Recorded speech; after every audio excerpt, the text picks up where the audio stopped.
Hello বন্ধুরা, এটা দেখতে পারতেছেন আমাদের ফ্রিজার এবং চিলার ইউনিট। এটা হইতেছে আমাদের চিলার ইউনিট এর একটি কম্প্রেসরের ডিটেলস এখানে দেওয়া আছে। ওইটাও চিলারের।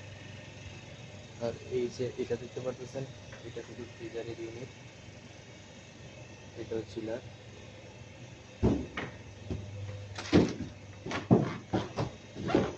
ফ্রিজার এখানে 404 গ্যাস চার্জ করতে হয়। এটার টেকনিক্যাল ডাটা এখানে দেওয়া আছে কম্প্রেসরে।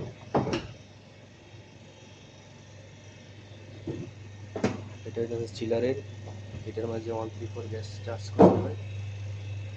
আমাদের কম্প্রেসর ইউনিট এখানে এখানে কন্ট্রোলার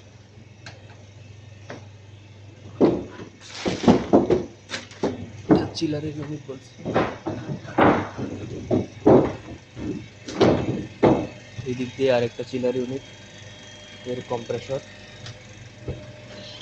এটা হচ্ছে কন্ট্রোলার, এখান থেকে সব কন্ট্রোলিং হয়।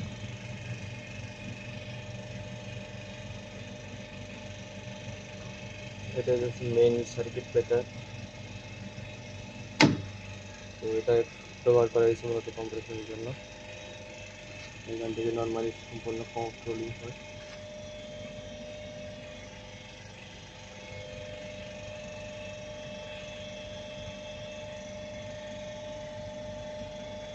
এখান থেকে আলাদা আলাদা লাইন দেওয়া হয়েছে। কম্প্রেসর ভিতরে ফ্যান মোটর আছে, ফ্যান মোটরের জন্য হিটার আছে, হিটারের জন্য আলাদা আলাদা কন্ট্রাক্টর ব্যবহার করা হয়েছে। তারপরে বিএমএস এর জন্য কিছু লাইন ব্যবহার করা হয়েছে এখানে। পিএমএস কন্ট্রোলিং এর জন্য এখানে কন্ট্রোলারও ব্যবহার করা হয়েছে, থার্মোস্ট্যাট কন্ট্রোলার। এই হচ্ছে আমাদের ইউনিট। এটাতে 134 গ্যাস চার্জ করতে হয়।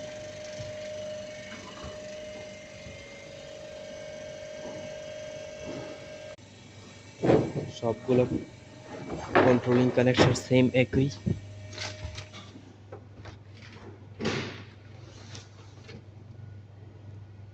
এটা আমাদের আর একটা